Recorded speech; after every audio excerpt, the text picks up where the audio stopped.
As we get started this morning with First Kings, we're finished with one part of First Kings. We're finished with the story of Solomon. Can I get an amen? And now we're moving to a different story, a story of Elijah.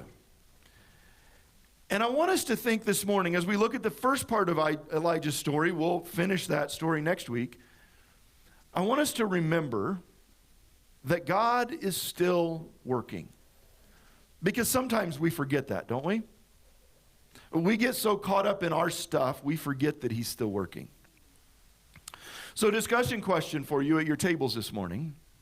Can you point to a time in your life where you felt like absolutely nothing was working, only to find out you were being prepared for something that you didn't see coming? Take a minute and talk about that at your table. Do you remember one of those times?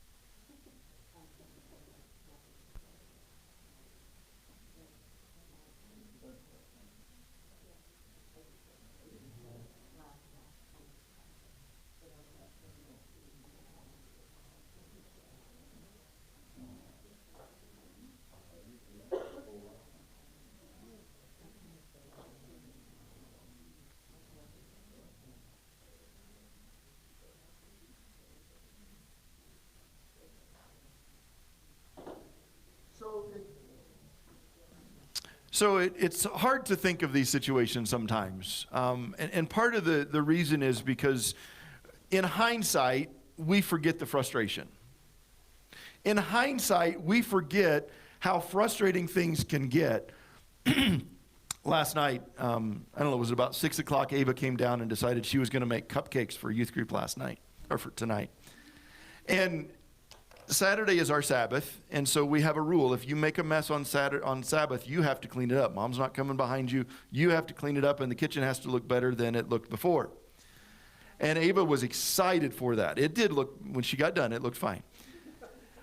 But at the end of the process, which was probably about 2 hours later, I don't know how long it took you, I looked at her and I said, "Did you have fun?" And Janelle did the same thing a little bit later, and we got the same answer. And the answer was, the next time that I think it's going to be a fun idea to make cupcakes, remind me of this moment. We get so excited about something, and then it doesn't go the way that we planned, and then we're frustrated. And yet, when things come together, we tend to forget those moments of frustration until they come again. And then they feel deeper than they felt the first time. And this is kind of the story, the beginning of Elijah's life. And there's a pattern that we'll see, it will continue into next week. But this sense that nothing's happening until God moves and everything happens. Now, as we reflect on where we're at in the story of Israel, over the last couple of years, we've looked at the story of David, and then we've looked at the story of Solomon. And David and Solomon were leaders in Israel, both politically and spiritually. They were the political leaders.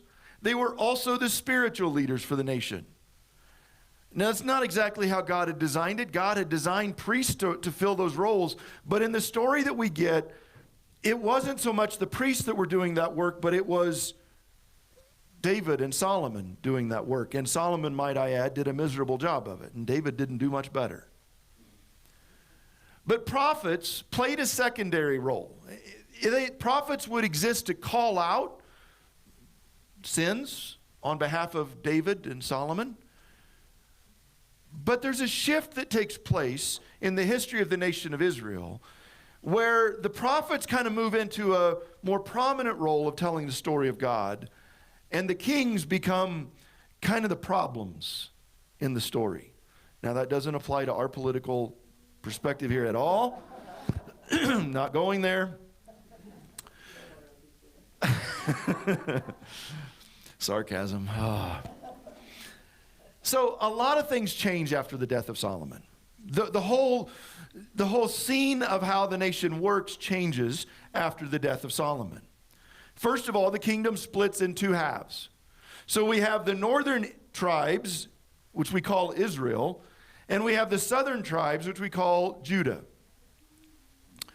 And these two are at war with each other, but they have their own things going on, their own stories, their own politics going on, and every once in a while they work together on something, but most of the time they just hate each other. Again, we're not talking about American politics, but it feels like it, doesn't it? Israel is led by a series of horrible leaders, each one getting worse than the one before. It does feel like we're still talking. Judah alternates between good and bad leaders, what we wouldn't give for this. Some half-heartedly worship God, others don't even try. But for much of 1 Kings, after Solomon's death, Judah, the southern tribe, actually kind of fades into the background. And what the focus is in the northern tribe, because the focus is on a prophet who has a message that he's trying to communicate.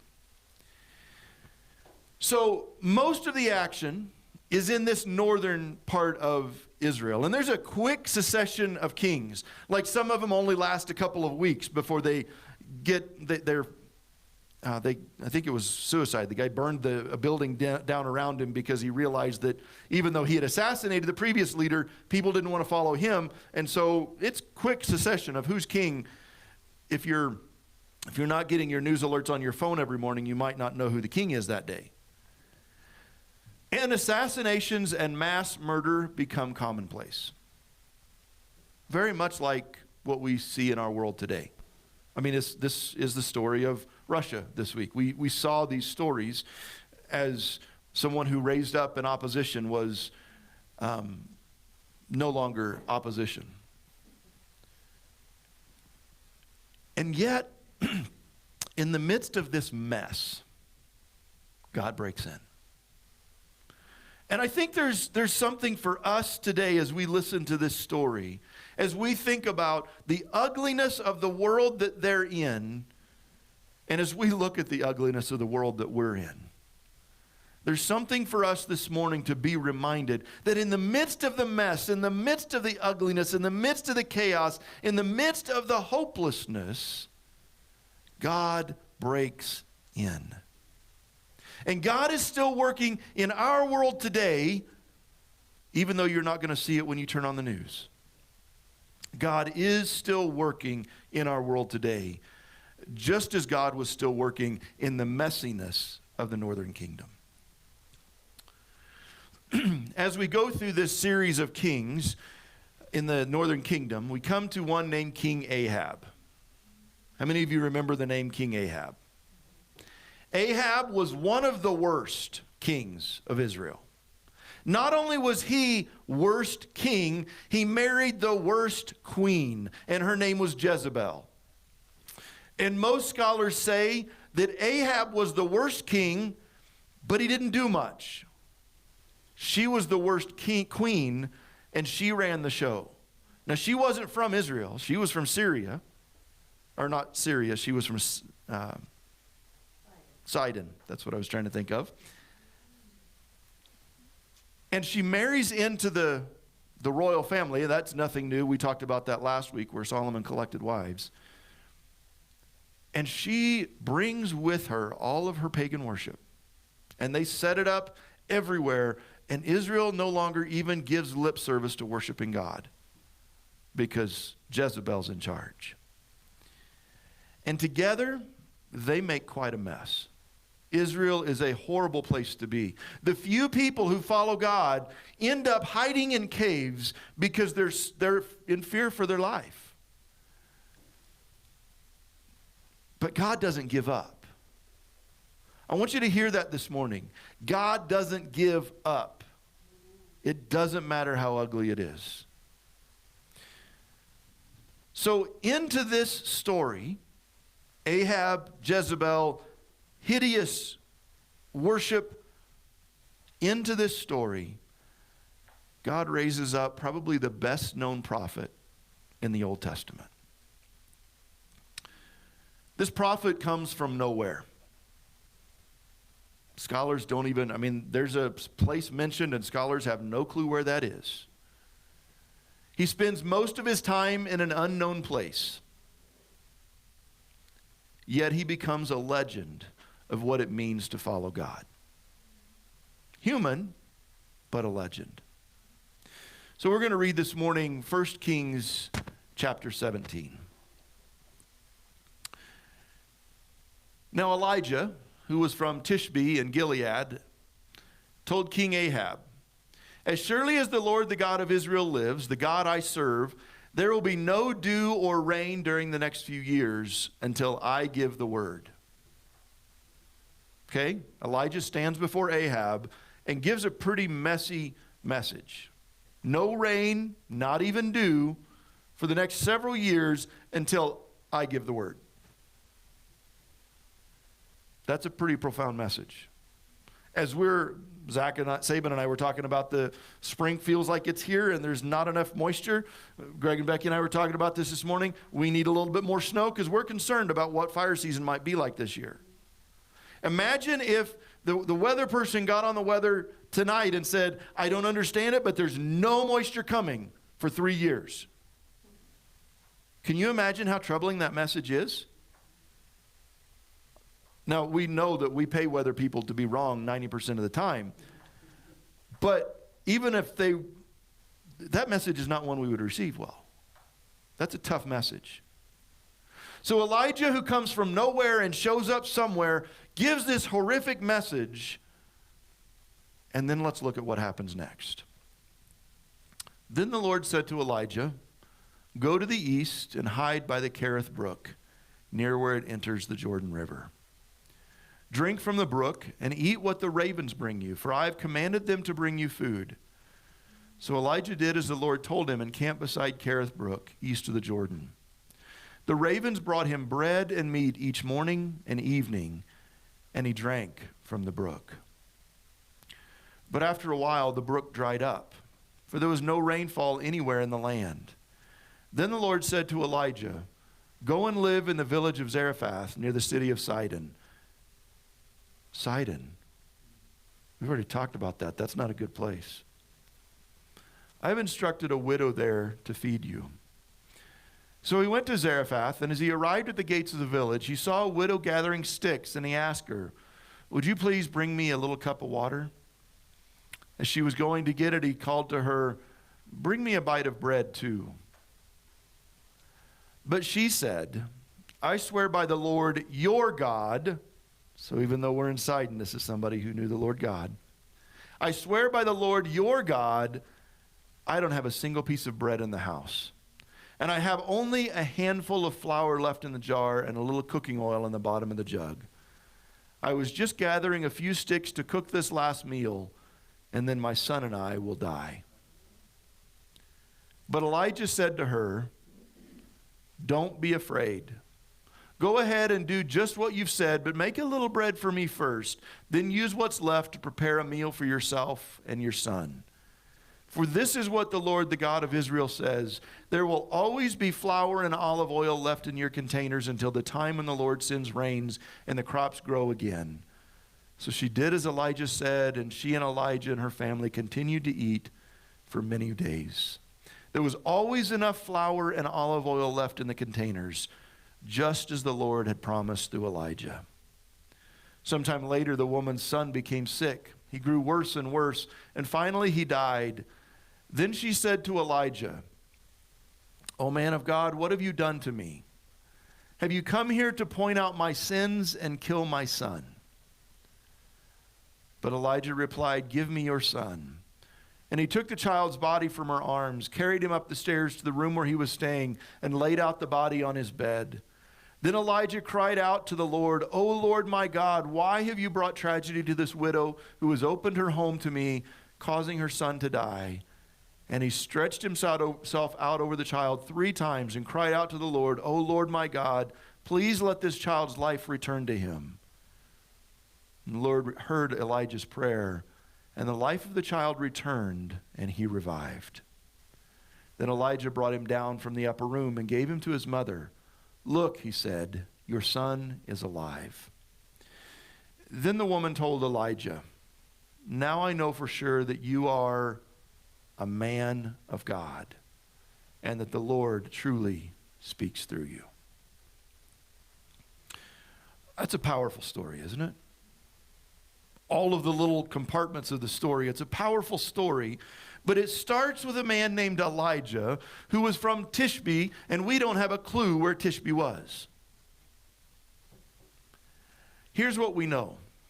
Gilead had a similar landscape to a primitive Montana. Okay, so when you're envisioning where this guy is from, it's probably pretty close to Yellowstone. It's pretty close to this land where it's just wild. There are lots of mountains and lots of valleys and lots of wild animals always on the prowl. I went to Yellowstone for a prayer drive on Friday. And, you know, one of the things about Yellowstone is you know that there's stuff going on, but you have no idea what's going on up there until you see everybody with their spotting scopes parked beside the road. And Friday, I got to the end of the Lamar Valley, and there was everybody out with their spotting scopes. So I pull in, and I just kind of park for a little bit, and I'm looking up with my binoculars. I'm trying to see, and I have cheap old binoculars that I bought when I sold roofs. They're not fancy by any means. And I'm looking up there, and I'm thinking there's probably wolves. That's probably what they're doing there. And a guide pulls in beside me with a group, and he comes up and asks me, what's going on? He said, you look like the smartest person here. And I said, you need to get your glasses checked. I have no idea what's going on. So he's like, well, I'm a guide. I don't have a problem going and asking people, and I'll come back and let you know. So he did. He went and asked them, and he came back and let me know. So up on a cone, there is a mountain goat. And at about 10 o'clock, there's a mountain lion. Now, I couldn't get, my equipment wasn't good enough to reach that far. I could see the mountain goat. I think I can see where the mountain lion is at, but it could be a rock formation. I don't know. But people said they saw the mountain lion moving, and they had expensive equipment. There's always animals on the prowl in Yellowstone. It could be the wolves that decided to dance around Old Faithful this last week. It could be the mountain lion. You don't know what it is, but you know that in a wild land like this, there's always something on the prowl. And that's the world that Elijah grew up in. So when we think of Elijah, I want us to recognize that he's probably a mountain man. He's somebody who knows how to defend himself. He's somebody who knows how to live off of the land. He's probably a pretty good hunter. He's probably pretty good at knowing which berries he should eat and which ones he shouldn't eat. He's a mountain man. He's rugged and unrefined, which is exactly how he shows up to King Ahab. He shows up and he gets in Ahab's face and he says, hey, you. It's not going to rain, not even dew, until I say so. And then he turns and hightails it out of there. What a message. God places a fire in him that calls him out of the mountains, out of a place of depending on himself, and puts him in a place where he's dependent on God. He delivers a message, and then God says, I have more for you to do. You're going to go through my school. You've been through Mountain Man School, but I'm going to put you through God Dependency School. And that's what unfolds. After Elijah communicates this message to Ahab, God sends Elijah to a hiding place. Now, some of us recognize these hiding places because we put safe stuff in these places so that we won't lose them, and then we forget where those hiding places are. God sends Elijah to the brook Kerith, and nobody knows where this is at either. I mean, he even gives pretty good description. To the east of the Jordan, where it empties into the Jordan River. Nobody knows where this is at. There's a lot of scholars that say, well, it's got to be this one or this one or this one or this one or this one. We don't know. But there's a hiding place that's such a good hiding place right under Ahab's nose. But Ahab can't find him, even though he sends the bloodhounds. We'll read this week. He sends the bloodhounds out trying to find Elijah. No trace of him. And Elijah is sent for two reasons. One is protection, because Ahab decided he didn't like Elijah's message, especially when it came true, and he wanted to kill Elijah for giving this message. But the second message is because God has something much more powerful for Elijah to do than to stand in the king's face and tell him off. But in order for Elijah to do what God has next, Elijah has to be prepared by God to communicate and to live out the message of God. At the brook Kerith, Elijah learns what it is to depend fully on God. He has to unlearn his mountain man approach and learn to let God provide food and water. Think about for a minute what that means.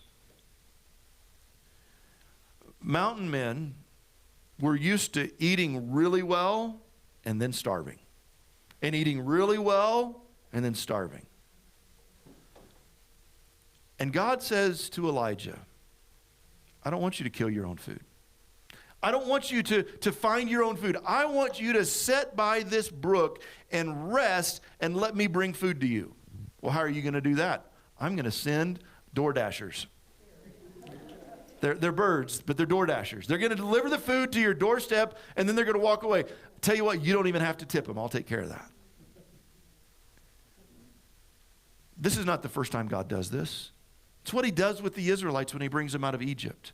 There's this part of God that says, let me teach people to depend fully on me instead of trying to make their own way.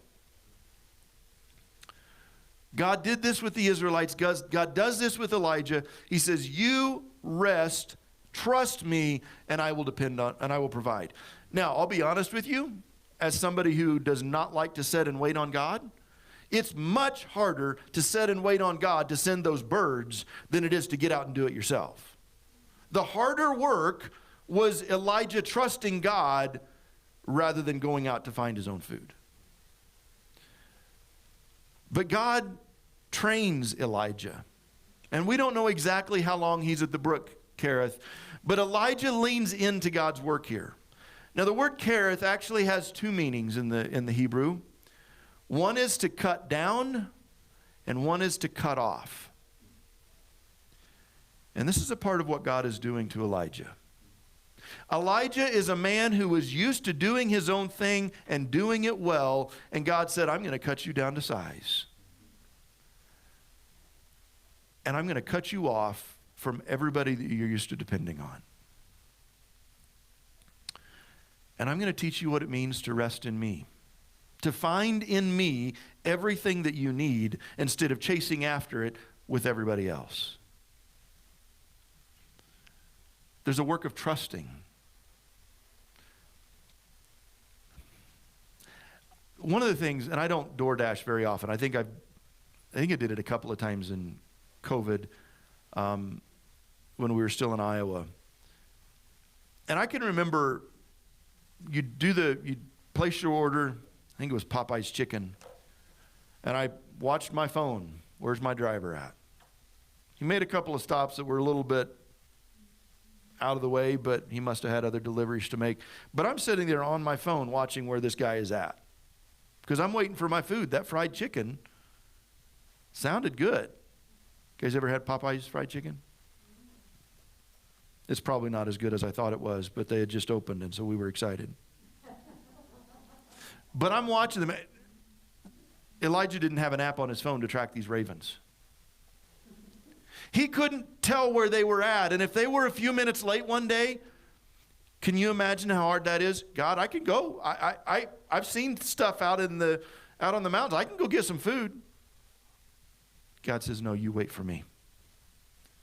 And Elijah learned to trust God in the waiting. The work of depending. Not on yourself, but on God. And eventually, the drought hits the brook Kerith, and it's no longer a brook. It's now a dry stream. The brook dries up. And God sends Elijah to the next place, the next teaching ground, to a widow in Zarephath. Now, this is a difficult move for a lot of reasons.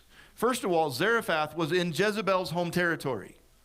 You remember why everybody thought Ahab was a horrible king? It's because of Jezebel and because of the false gods that she brought with her from where? From Zarephath and Sidon and those areas. And Elijah's like, God, you're sending me where? I don't want to go there. And Elijah is still going to be dependent upon God, but with a twist. This time, God isn't providing through the ravens that Elijah had become friends with, probably named them. This time he's providing through a human being, a widow with nothing. And God is going to teach Elijah to depend on somebody who has nothing to provide his food and his housing. Like when she shows up, did you catch? She's gathering sticks to build a fire for her last meal. And she doesn't get to choose what that last meal is. She has a little bit of flour left and a little bit of oil left, and she's going to make a hunk of bread for she and her son. They're going to eat it, and they're going to curl up, and they're going to starve to death. And God said, I want you to depend on her. She's going to provide for you what you need. And Elijah's saying, I really want to go back to being a mountain man. What is it, Hank Williams' song, A Country Boy Can Survive? You know, Elijah knew how to survive. He knew how to do this. And God says, I don't want you to do this. I want you to depend on me. I want you to depend on what I give this woman miraculously, even though every night you're going to look at that jar of oil and you're going to look at that thing of flour and you're going to think there's no way that this is going to sustain us another day. But I want you to trust me. So Elijah's settling into this new routine. It's very difficult. He's not able to do what he's capable of. And then tragedy strikes. And Elijah learned personally the power of prayer.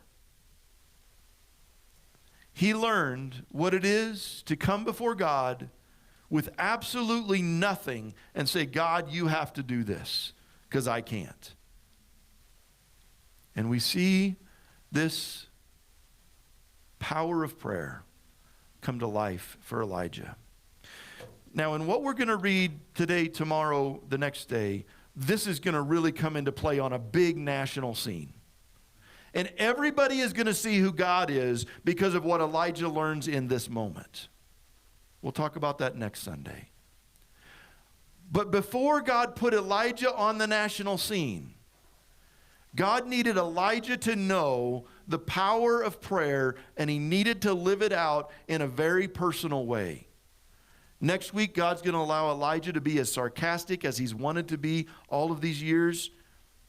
It's going to be funny. It's hilarious the way that Elijah makes fools out of the prophets of Baal. But in this moment, it's not a show. In this moment, it's not about a big scene. In this moment, it's about Elijah desperately caring about this young man who was lifeless on the bed in front of him and saying, God, you have to help this man. You have to raise this boy back to life. And God does it. And Elijah gets up from his position of prayer and he walks downstairs different. He's no longer Elijah. He's now a man of God. How did he get from being Elijah, the mountain man, Elijah, the redneck? How did he get from there to being the man of God? It's the brook Kerith. It was being dependent upon the widow at Zarephath. And it was learning the power of prayer when he saw this young boy who's been running around fetching sticks, lifeless in front of him. There's a transformation that takes place in chapter 17. We're introduced to Elijah, but the chapter ends with a man of God. God has transformed Elijah, not by telling him to work out every day, Not by training him with his mountain skills. Not by training him in all the ways that we think he should have been trained. But by training him in dependence, to trust, to be patient, to wait on those door dashers even when your app doesn't show where they're at. And he's preparing Elijah for a showdown. A showdown that when we think of Elijah, when you hear the name Elijah in the biblical story, most of us think about this showdown. But Elijah had to be transformed before he could be a part of this showdown. So how did God transform Elijah? Through wilderness. I know that's the answer we all want, right? Because we want these 3 easy steps of do this, this, and this, and everything goes well. That's the way that we like life to go. I do this, this, and this, and everything happens right. We go to school to learn these easy steps. I've gone to school much longer than I should have. I have lots of student loan debt to say there's no easy answer. There are no 3 steps to get what we think we need. How does God transform? It's through wilderness. The same way that he transforms us is the same way that he transformed Elijah. But it's not new to the biblical narrative with Elijah. I mean, we go back to the beginning. We think about Abraham. When Abraham was called by God, where did Abraham go? To the wilderness. And his descendants, God promised them the stars. He promised them to have enough descendants that would outnumber the stars. He promised them more descendants than the sand on the sea. And where did his descendants live? In the wilderness. 2 kinds of wilderness. One wilderness where they're roaming around and they own nothing. They're nomads. They're shepherds, which are hated by the people who did own things. And then they move to Egypt, which is its own kind of wilderness, where they're enslaved and they no longer have the freedom to move around, but they live in the wilderness of slavery. And then God raises up somebody to bring them out of slavery. And how does he do this? To a man who was born, lived a very few short years with his family, and then spent the rest of his growing up years in the palace. And the palace did not prepare him for the work of bringing the Israelites out of Egypt. It was the wilderness where he ran after his own failed attempt to do God's will. He ran to the wilderness and spent 40 years in solitude before God called him and said, it's time for you to now go back and bring my people out of slavery. And then he spent the next 40 years, I believe, longing for the solitude when he's putting up with the most stubborn, irritable group of people leading them through the wilderness. And then we've spent time last fall with David. We talked about how he was trained in the wilderness with his father's sheep that trained him to fight Goliath. And then he spends time in the wilderness with the misfits of Israel as he's on the run from Saul. And then he spends more time on the run from his son. David has 3 different times of wilderness. And perhaps this is what was missing for Solomon, because we don't see Solomon in the wilderness. And maybe that's why Solomon was such a miserable king. But God raises up the next true leader of Israel through the wilderness. He sends Elijah, even though he's not a king, he sends Elijah through the process of becoming a spiritual leader that the nation needed even though they didn't want it. And through this wilderness training, God created a man of God. But there's more to this story than just Elijah. Because, I mean, I've looked in the mirror. I don't see Elijah when I look in the mirror. I look around me. I don't see Elijah here. Probably glad, because we want snow in the mountains. But there's more to this story than just Elijah. There's more than just the widow and the fact that her son was raised from the dead, although that's a phenomenal story. There's the reminder that God is still working.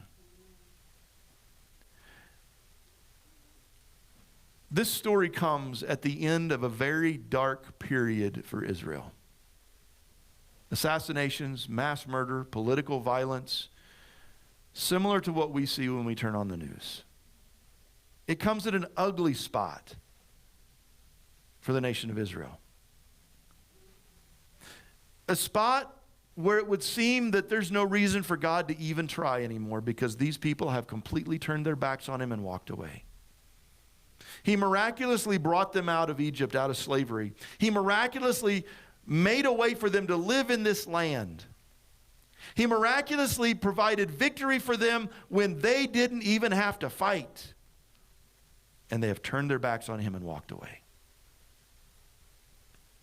They have fought over the stupidest things. They have built idols saying, these are the animals that brought us out of slavery.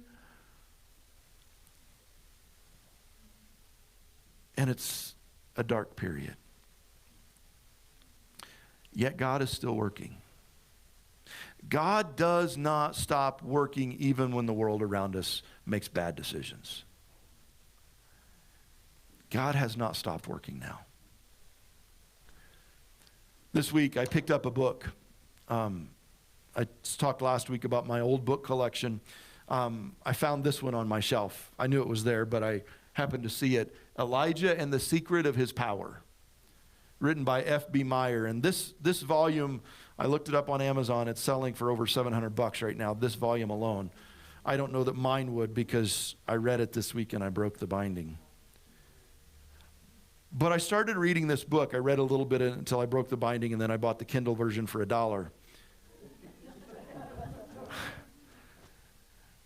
But F.B. Meyer says this: when men have done their worst and finished, it is the time for God to begin. And when God begins, he is likely with one blow to reverse all that has been done without him and to write some pages of human history which will be a lesson and an inspiration to all coming time. God is never at a loss. I want you to think about the situation that's the most overwhelming for you right now. The thing that weighs the heaviest on you right now. The thing that had you awake in the middle of the night last night. Or the thing that when we were singing that song earlier, do it again. The thing that came to your mind, this unresolved thing in your life. God is never at a loss, even with what we're facing. The land may be overrun with sin. The lamps of witness may seem all extinguished. The whole force of the popular current may run counter to his truth, and the plot may threaten to be within a hair's breadth of entire success. But all the time, God will be preparing a weak man in some obscure highland village. In the moment of greatest need, will send him forth as his all-sufficient answer to the worst plottings of his foe. So it has been, and so it shall be again. Even at this point in history, when everything is ugly around us, God is raising up women and men to accomplish his purposes because God is not done yet. Even with the things that feel so overwhelming to us, that we feel like there's no way we're going to make it through this. There's no way that this is going to work out. We've prayed for years and it's not happened. God is not done yet. God is not done yet. God is still working. And we need that reminder, don't we? Every time we turn on the news. Every time we get an email. Every time that we hear from somebody that we love that's making decisions that we wish they wouldn't make. They need to know, we need to be reminded, God is still working. That's the message that I want you to walk away with this morning. You may be in a Brooke Careth position where you're being trained for something that you just wish you could get out of. God may be asking you to depend on him in a way that you don't want to. God may be saying, I want you to trust me. I know you can go out and get your own food, but I want you to trust me. I know you think you can go out and accomplish this. I know you think you can solve this with a conversation, but I want you to trust me. God may be saying it's time for you to stand up and say something. The key here is that we're trusting His training and we're learning to listen to His voice so that we know the difference. We don't lose heart even when the news around us is bad, because God is still working. As we sang earlier this morning, we're going to see a victory. We believe that God is going to do it again. We believe that the battle belongs to Him. And the last song that we're going to sing today as the worship team comes is we believe that God is a waymaker. And the line from this song that I've had in my head all week, even when I don't see it, you're working. Even when I don't feel it, you're working. And honestly, I think all of us have situations that when we think about it, we don't see it. We don't feel it. It's not going the way that we thought it should, but God is working. Sometimes God has to work on us before He gets to the point where He's working the situation out. Sometimes God has to say to us, you turn your phone off and stop watching that DoorDasher because I've got this. Sometimes God has to say to us, you have to depend on something that makes no sense whatsoever. Why would God send Elijah to a widow in Zarephath? That's enemy territory. Why is God sending Elijah there to a woman who has nothing and saying, depend on her, trust me, she's going to feed you? God, that flour bin is empty. That oil flask is all but gone. And God says, trust me. So as we close with Waymaker this morning, whatever it is that you're wrestling with, you may need to write some notes down on the papers in front of you. You may need to just sit down and pray. You may need to take a walk around the pond. Let God work. Trust that He's working. And keep your eyes on Him and not on the news around us. Father, I thank You for this story and for the lessons that it teaches us, lessons that go beyond just a fun story of how You sent ravens with food. God, we live in a time where we so desperately want to see You work. We're tired of the bad news all around us. We're tired of the messes that we see. We're tired of the ugliness and the division and the hatefulness in our world.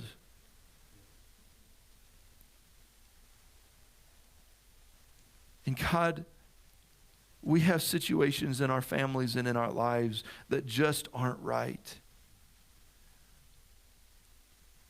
But this morning, as we think about the story of Elijah, as we reflect on the training that You put him through, God, some of us don't want to admit it, but we're still in training. Help us to be open to what You're wanting to teach us. And God, help us to trust You. Help us to depend on You. Help us to not try to solve it on our own when we're not supposed to. Help us to go from just being people to being women and men of God who know what prayer means, who know what it means to be dependent on You and full of fire. Not for our own purposes, but for Yours. Remind us that You're still working. In Jesus' name, amen. You may stand, you may remain seated, whatever you need to do, but let's close with Waymaker.